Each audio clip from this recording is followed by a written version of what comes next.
చూడండి, ఈ యొక్క రూతులో ఉన్నటువంటి మంచి లక్షణాలు ఏంటంటే, నిరాశ్రయమైన పరిస్థితిలో ఉన్నప్పటికీ కూడా, ఎవరు లేనటువంటి పరిస్థితిలో ఉన్నప్పటికీ కూడా ఆమె కృంగిపోలేదు. కృంగిపోకుండా ధైర్యంతో ముందుకెళ్ళింది. రెండవది, కష్టపడి పని చేస్తుంది. ఏం చేస్తుంది? కష్టపడి పని చేస్తుంది. వచ్చి అక్కడ ఉన్నటువంటి ఆ యజమానిని, ఎవరైతే ఆ యొక్క కోత వారిని చూస్తున్నాడో వాళ్ళ దగ్గరికి వెళ్ళి పర్మిషన్ తీసుకుంటుంది. అయ్యా, నేను ఈ విధంగా వచ్చాను, నాకు పరిగెరుకోవడానికి అవకాశం ఏంటి అని చెప్తే, ఆయన అవకాశం ఇచ్చినప్పుడు ఆమె ఏం చేస్తుంది?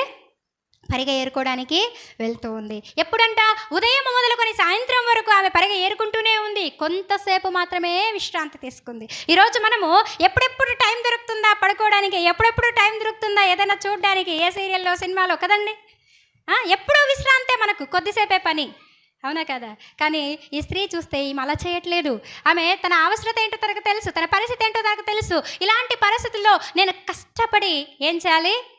పని చెయ్యాలని తెలిసి ఆమెకు తెలుసు. అందుకనే గుణవతి అయిన భార్య కోసం చెప్పినప్పుడు ఆమె కష్టపడి తన చేతులతో ఏం చేస్తుందంట?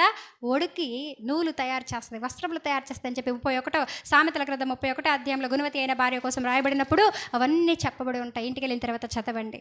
చూడండి, నిజముగా కష్టపడి పని చేసేటువంటి వారముగా మనం ఉండాలి. నాకు ఎవరూ లేరు, నాకేమీ లేదు, నేనేం చేయగలను అని చెప్పి మనల్ని మనము నిరాశపరుచుకోకూడదు. అవునండి. మనం ఒక స్టెప్ ముందుకేసినప్పుడు దేవుడు మన జీవితంలో ఊహించని రీతిగా కార్యాలు జరిగించడానికి ఇష్టపడతాడు. హల్లెలూయా.